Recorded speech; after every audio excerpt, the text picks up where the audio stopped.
ধন্যবাদ জানাই আপনাদেরকে, প্রিয় সাংবাদিকবৃন্দ। আপনারা ইতিমধ্যে দেখেছেন বাংলাদেশ জাতীয়তাবাদী দলের ভারপ্রাপ্ত চেয়ারম্যান, আগামী দিনের রাষ্ট্রনায়ক, আমাদের প্রিয় নেতা, আমাদের ভাইয়া জনাব তারেক রহমান বাংলাদেশ রাষ্ট্র মেরামত কাঠামোর 31 দফা জাতির উদ্দেশ্যে পেশ করেছেন। সেই 31 দফা আজকে আমরা নন্দলারপুর ইউনিয়নের সকল অঞ্চলে সকল প্রান্তে আমরা পৌঁছে দিয়েছি। সাথে সাথে আমাদের খুকসা কুমারখালীর গণমানুষের নেতা, বারবার নির্বাচিত সাবেক সফল পরিমর কুষ্টিয়া জেলা বিএনপির সম্মানিত আহ্বায়ক, কুমারখালী উপজেলা বিএনপির সম্মানিত যুগ্ম আহ্বায়ক, কুমারখালী উপজেলা বিএনপির আহ্বায়ক আলহাজ নুরুল ইসলাম আনসার প্রমাণিকের নেতৃত্বে আমরা এই লিফলেট বিতরণ কর্মসূচি পালন করেছি। আজকে আমরা নন্দলারপুর ইউনিয়নের প্রত্যন্ত অঞ্চলে ঘুরেছি, সবার দ্বারে দ্বারে গিয়েছি, জনগণের পাশে গিয়েছি।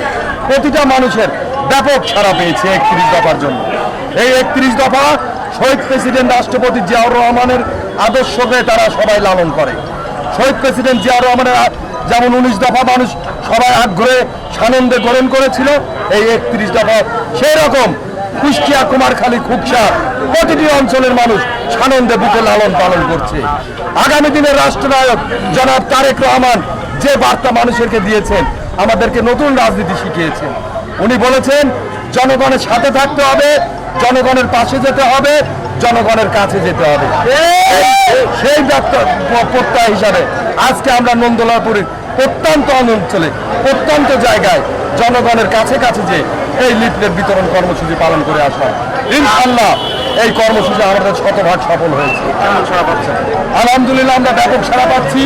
সেই সাথে সাথে আপনারা দেখেছেন গতকালকে গত কয়েকদিন ধরে অন্তত অনলাইন সহ প্রতিটা জাতীয় পত্রিকায় আছে, যারা নব্য বিএনপি আসবে তাদের যাচাই বাছাই করা হবে।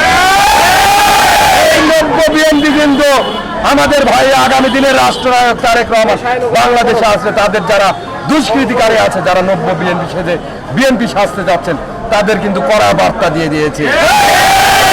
আমরাও হুঁশিয়ার করে বলে দিতে চাই, আপনারা বিএনপি করবেন বাবা ভালো কথা, কিন্তু দলীয় গঠনতন্ত্র মেনেই আপনাদের বিএনপি করতে হবে। এর ভিতর বিশৃঙ্খলাকারীকে আগামী দিনের রাষ্ট্রনায়ক বিএনপির ভারপ্রাপ্ত চেয়ারম্যান জনাব তারেক রহমান অতীতেও ছাড় দি নাই, এখনো দিচ্ছেন না, ইনশাল্লাহ আগামীতেও কিন্তু দিবে না। তাদেরকে হুঁশিয়ার করে তৃণমূল নেতৃবৃন্দ ইতিমধ্যে বার্তা দিয়ে দিয়েছে এবং কেন্দ্র থেকে করা বার্তা দিয়ে দিয়েছেন।